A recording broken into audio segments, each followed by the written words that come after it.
Welcome students, second year की इस class में आपका पुनः स्वागत है। और सेकेंड ईयर की इस क्लास में हमारा फर्स्ट पार्ट में टॉपिक चल रहा था खिलजी साम्राज्यवाद। उसमें अलाउद्दीन की दक्षिण उत्तरी भारत की विजय, उसका राजस्व सिद्धांत हमने कर लिया था। अब हम आज बात करते हैं अलाउद्दीन की सैन्य व्यवस्था में सुधार। अलाउद्दीन साम्राज्यवादी सुल्तान था। अब तो आप भली बात इस बात से परिचित भी हो चुके हैं। और अपने साम्राज्य की सीमाओं का विस्तार करने के लिए और अपने साम्राज्य को सुरक्षित रखने के लिए ये आवश्यक था कि वो एक विशाल और शक्तिशाली सेना का गठन करे। और अपने इसी उद्देश्य की प्राप्ति में उसने एक विशाल, संगठित और प्रशिक्षित सेना का निर्माण किया। अब आप देखिए, कुछ बातें ऐसी थी, निसंदेह हर सुल्तान के द्वारा ये कोशिश की जाती थी कि उसकी सेना जो है वो हमेशा शक्तिशाली रहे, प्रशिक्षित रहे, अनुशासित रहे, संगठित रहे। लेकिन जो ये सारे गुण एक सेना में पाए जाने चाहिए, उसके लिए वास्तव में यदि प्रयास किए गए तो वो पहला मुस्लिम सुल्तान था अलाउद्दीन खिलजी वंश में। इससे पूर्व बलबन के द्वारा गुलाम वंश में प्रयास किया गया था। निसंदेह वो भी काफी प्रशंसनीय रहा और इसीलिए उसने अपने राज्य को सुरक्षित रखा। लेकिन दुर्भाग्य से मंगोलों के आक्रमण के भय से वो अपने साम्राज्य की सीमाओं का विस्तार नहीं कर पाया था। लेकिन यदि हम अलाउद्दीन खिलजी की बात करें तो उसने मंगोलों के आक्रमण को भी मुंहतोड़ जवाब दिया और उत्तरी भारत और दक्षिण भारत तक अपने साम्राज्य की सीमाओं को विस्तारित किया। अब अपने इस विस्तारवादी नीति को कंटिन्यू रखने के लिए उसे योग्य सेना की आवश्यकता थी। और उसके लिए आप देखिए, उसके द्वारा जो सैन्य सुधार किए गए उसमें सर्वप्रथम उसका सैन्य सुधार था, जिन सैनिकों की नियुक्ति सेना में की जाती थी वो दायित्व सेना मंत्री को दिया गया था। योग्यता का, यानी सेना में भर्ती के लिए विशेष महत्व अलाउद्दीन खिलजी के द्वारा दिया गया था। जो व्यक्ति सेना में पूरी तरह से अपनी योग्यता का प्रदर्शन करने के योग्य नहीं था, उसकी भर्ती सेना में नहीं होती थी। नो डाउट कोई रिटन एग्जाम उस समय नहीं होता था, लेकिन अपनी सैनिक प्रतिभा का प्रदर्शन सैनिक को करना आवश्यक था और इसी से उसकी योग्यता सिद्ध होती थी। फिर देखिए, हम जनरली बात करते हैं कि हम पूर्व में जाएं तो सेना के अंदर भी उस समय में काफी भ्रष्टाचार देखने को मिलता था। राज्य की ओर से जो सैनिक होते थे उनको अस्त्र शस्त्र, घोड़े ये दिए जाते थे। अलाउद्दीन खिलजी के द्वारा भी ये व्यवस्था की गई थी। और कभी कभी आप देखिए, घोड़ों के लिए सरकार के द्वारा नगद राशि दी जाती थी। जो सुल्तान है उनके द्वारा नगद राशि दी जाती थी। तो आपको एक उदाहरण के माध्यम से बताऊंगी। सपोज यदि किसी सुल्तान के द्वारा उस समय में 2000 रुपए अरबी घोड़े, क्योंकि बेस्ट माने जाते थे स्पेशली युद्ध के पॉइंट ऑफ व्यू से, तो 2000 रुपए उसे अरबी घोड़े खरीद कर लाने के लिए पैसे दिए गए। अब वो क्या करते थे, लाते अरबी घोड़े थे, ऐसा नहीं कि कोई और नस्ल वो ले आते हो। लेकिन आप देखिए, यदि आप एक यंग घोड़ा लेंगे तो कीमती होगा, और यदि आप थोड़ा सा वृद्ध घोड़ा लेंगे तो उसकी कीमत कम होगी। तो भ्रष्टाचार किस रूप में था, राज्य की ओर से पूरा दिया गया, लेकिन उस पैसे को उपयोग किस रूप में किया गया कि सेना की दृष्टि से जो नहीं होते थे, अपनी बचत जितनी हो सके पैसे की वो बचत कर लिया करते थे। तो जो अश्व सेना होती थी, जब घोड़े अच्छी किस्म के लिए होंगे तो स्वाभाविक है कि इसका सीधा प्रभाव अश्व सेना पर पड़ेगा। तो इस तरह के कमजोर घोड़े ला करके रख दिया करते थे, क्योंकि जिस समय ये हर सुल्तान के समय में रहा का निरीक्षण समय समय पर होता था। तो जब जब राज्य की ओर से इस तरह के निरीक्षण किए जाते थे तो वो इस तरह से घोड़े ला करके वहां बांध दिया करते थे उस सैन्य अधिकारी को कि इस सैनिक के पास 2 घोड़े हैं जो राज्य की ओर से उसको इसके 2 घोड़े रखने के लिए कहा गया। फिर आप देखिए कई बार ये कंडीशन भी होती थी कि राज्य ने पैसा दे दिया घोड़े खरीदने के लिए या अस्त्र शस्त्र या अन्य किसी भी युद्ध सामग्री के लिए, तो क्या करते थे, जिस समय जिस सेना का निरीक्षण हो रहा है, क्योंकि सेना के बहुत भाग होते थे, विभिन्न प्रांतों और प्रदेशों की भी सेनाएं होती थी, तो आपस में एक्सचेंज कर लेते थे। आजकल ये कई बार देखने में भी आता है, कई स्कूल्स में ऐसा होता है कि कुछ ऐसे सब्जेक्ट्स रख लिए जाते हैं, उनकी लैब वहाँ पर नहीं होती है या संसाधन जो है वो नहीं होते हैं, तो जब इंस्पेक्शन होता है तो वो एक दूसरे से एक्सचेंज कर लेते हैं। तो यहाँ भी यही होता था, जिस क्षेत्र विशेष का निरीक्षण किया जाता था वहां पर पहले वाले से जहाँ निरीक्षण हो चुका या बाद में होना है, तो पहले ही वहां से सामान जो भी जरूरत की चीजें होती थी, घोड़े अस्त्र शस्त्र आदि, वो ले लिए जाते थे। दूसरे शब्दों में उनका उधार में ले लिया जाता था, एक्सचेंज ऑफर हुआ करता था। फिर अधिकांश पूर्व में हम देखें तो सैनिकों को नगद वेतन देने की प्रथा नहीं थी। ज्यादातर सैनिक सेवा के बदले में भूमि का कुछ भूभाग या जागीर जिसे हम कहें वो दे दी जाती थी। तो नगद वेतन के अभाव में कई बार सैनिक जो थे वो पूरी मानसिक तनाव में इतना रहते थे कि वो युद्ध के समय अपने आप को 100% अपना नहीं दे पाते थे। अब इन सारी सेना की कमियों को अलाउद्दीन खिलजी ने बड़ी बारीकी से पकड़ा और इनके उपाय भी सोचे।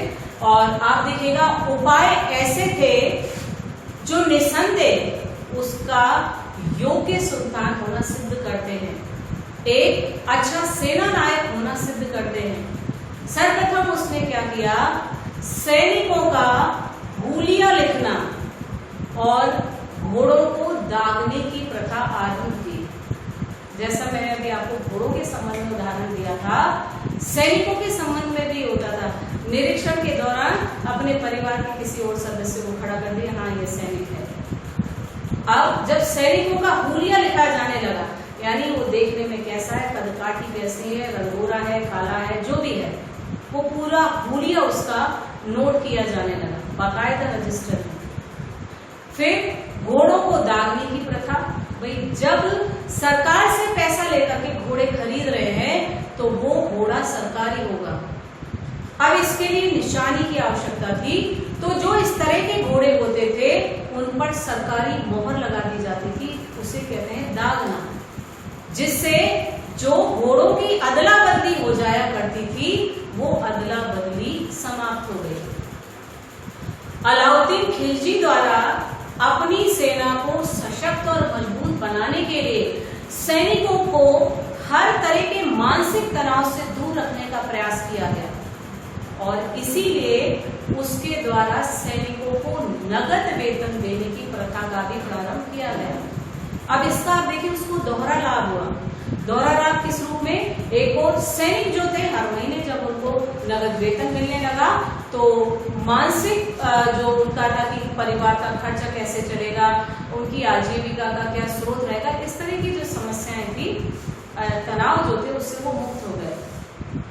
फिर जो जागीरें सैनिकों को सैनिक सेवा के बदले में दे दी जाती थी उस पर अब राज्य का अधिकार हो गया।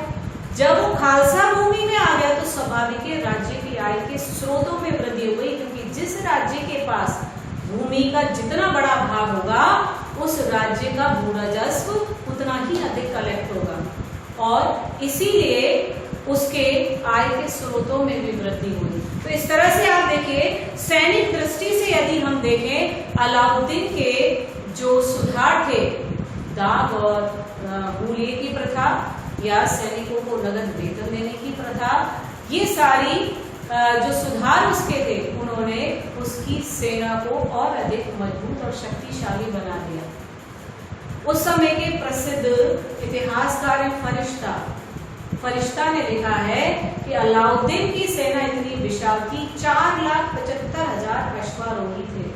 यद्यपि उसकी पदाती सेना जो थी या पैदल सेना जो थी उसका स्पष्ट विवरण नहीं मिलता है, लेकिन जब अश्वारोही सेना की संख्या इतना अधिक थी तो तो निसंदेह उसकी विशाल सेना रही होगी। पदाती सैनिक जो थे वो भी अस्त्र शस्त्र से सुसज्जित रहे होंगे। सैनिकों के लिए अस्त्र शस्त्र की व्यवस्था भी राज्य की ओर से कराई जाती थी और अच्छी किस्म के अस्त्र शस्त्र बनाने के उद्देश्य से विभिन्न कारखाने स्थापित करने की व्यवस्था भी राज्य की ओर से की गई थी। इस तरह से अलाउद्दीन द्वारा अपने जो सेना सुधार थे वो किए गए थे। अब इसके बाद हम बात करते हैं अलाउद्दीन की बाजार व्यवस्था। अब आप देखिए उसकी बाजार व्यवस्था जो है उसको लेकर के काफी विवाद है। इतिहासकारों ने अलग अलग मत प्रस्तुत किए। अब ये उसकी बाजार व्यवस्था या इसे मूल्य नियंत्रण व्यवस्था भी कहते हैं।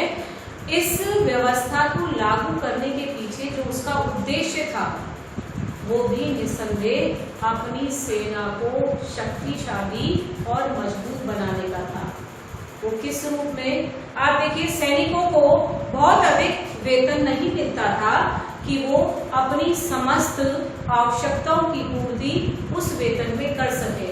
यद्यपि अलाउद्दीन द्वारा हमेशा अपने सैनिकों को चिंता मुक्त रखने का प्रयास किया जा रहा था, लेकिन फिर भी अलाउद्दीन द्वारा ये कोशिश भी की गई कि सैनिक किसी भी प्रकार से तनाव में ना रहे। इसके लिए जीवन की जो भी महत्वपूर्ण आवश्यकताएं होती हैं, जैसे वस्त्र, शक्कर, गुड़, तेल, दाल, तिलहन, दलहन, गेहूं, चावल, ये ऐसी अनिवार्य आवश्यकताएं हैं जो व्यक्ति के लिए आवश्यक होती हैं और इनके बिना जीवन यापन भी संभव नहीं है।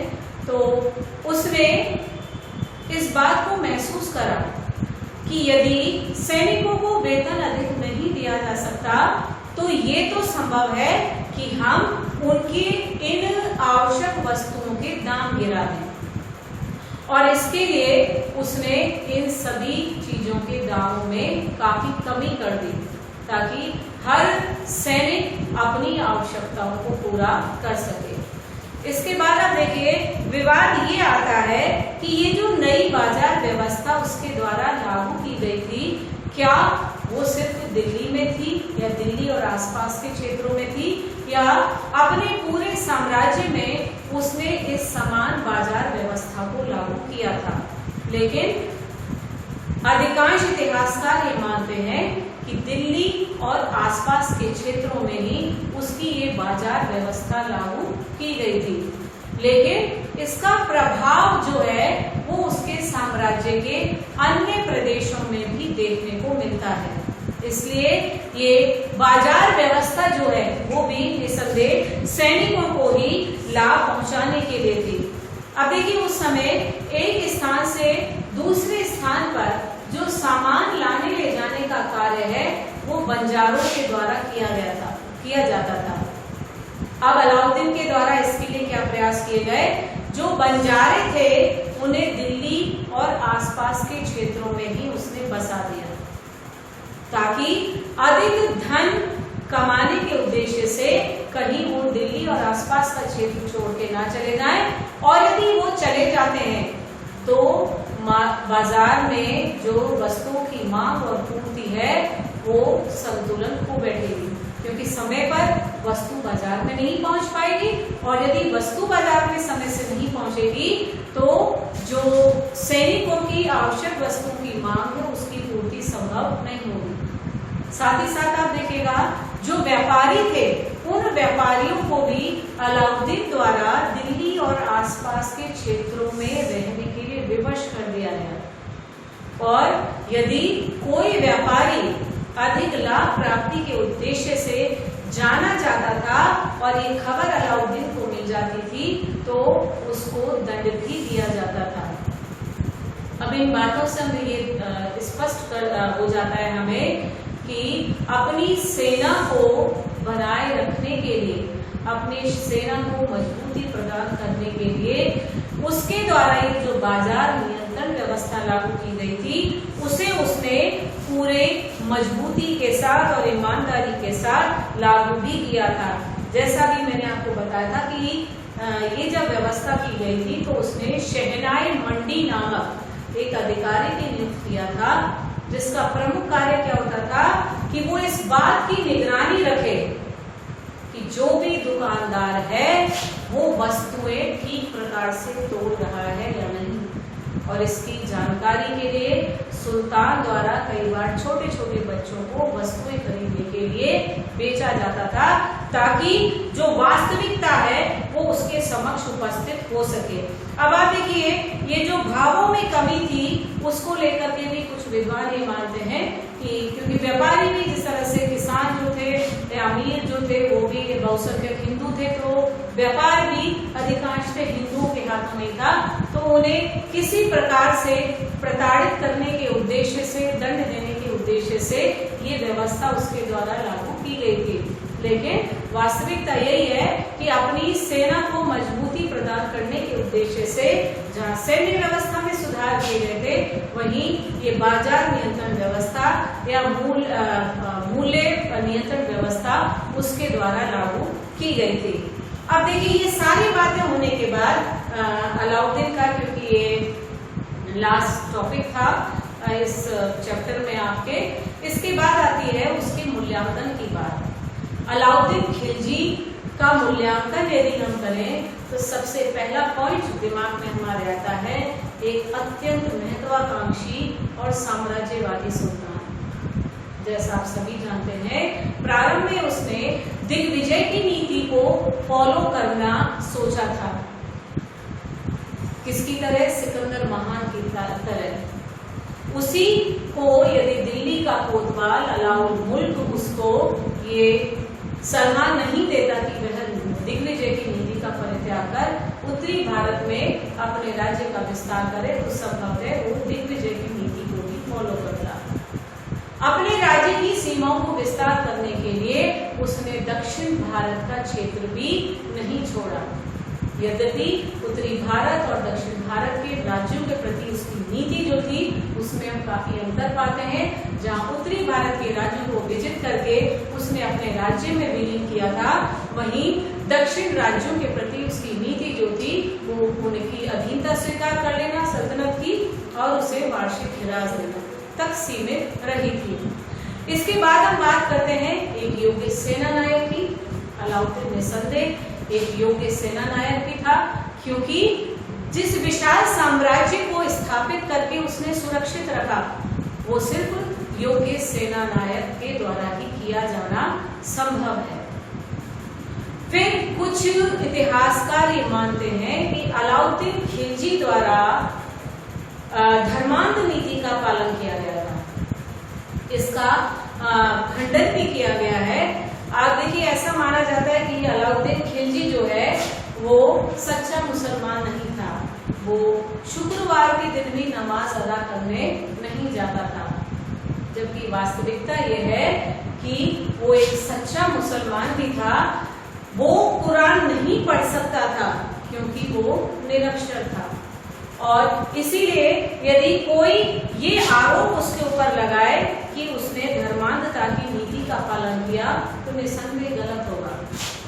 और रही बात युद्ध के दौरान मंदिरों को तोड़ना या लूटने की, तो आगे आप पढ़ेंगे और आपने अकबर का जो चित्तौड़ के साथ संघर्ष था, हल्दी घाटी का युद्ध, यदि आपको याद हो राजस्थान हिस्ट्री में, तो अकबर के भी कई ऐसे अभियान थे जब युद्ध में विजय प्राप्त करने के बाद उसके द्वारा भी जाने अनजाने में मंदिरों को तोड़ा गया था। यदि ऐसे कुछ एक उदाहरण हम छोड़ दें तो अलाउद्दीन निसंदेह एक धर्मांध शासक या सुल्तान नहीं कहा जा सकता, क्योंकि उसने धर्म को राजनीति से भी अलग रखा था। यदि आपको याद हो, जब हमने उसका राजनीतिक सिद्धांत पढ़ा था, और इससे काजी मुगुसुद्दीन जैसे काजी जो थे वो भी उससे चिढ़ने लगे थे और उसका विरोध करने लगे थे। तो राजनीति में, व्यक्तिगत जीवन में चाहे वो कितना ही कट्टर मुसलमान सुल्तान रहा हो, लेकिन राजनीति की दृष्टि से हम देखें तो उसने धर्म को राजनीति से अलग रखा था। अब हम बात करते हैं उसके मूल्यांकन में एक योग्य प्रशासक होने की। जिस तरह से वो एक अच्छे सेना नायकों के गुण से परिपूर्ण था। जिस तरह से वो एक अच्छा शासक था, उसी तरह से वह एक योग्य प्रशासक भी था। प्रशासक इन द सेंस जो राजा अपने राज्य में राज्य के उत्थान के लिए सही नीतियों का निर्धारण करे। अलाउद्दीन द्वारा अपने राज्य में प्रशासन को सुचारू रूप से चलाने के लिए अपनी गृह नीति को भी मजबूत करने के प्रयास किए गए थे। और उसमें जैसे उदाहरण के लिए उसका राजस्व सिद्धांत, उसकी राजस्व और लगान व्यवस्था, उसकी बाजार नियंत्रण प्रणाली, ये सब इस बात को सिद्ध करते हैं कि वह एक योग्य प्रशासक भी था, कला प्रेमी भी था। कला की दृष्टि से यदि हम देखें तो उसके द्वारा विभिन्न निर्माण कार्य भी कराए गए थे। ऑल ओवर यदि हम देखें अलाउद्दीन के मूल्यांकन में तो वह सर्वगुण संपन्न एक योग्य सुल्तान कहा जा सकता है। आज की क्लास को यही विराम देते हुए पुनः आपसे इस टॉपिक नए टॉपिक के साथ पुनः भेंट होगी। तब तक के लिए आप लोग घर में रहें।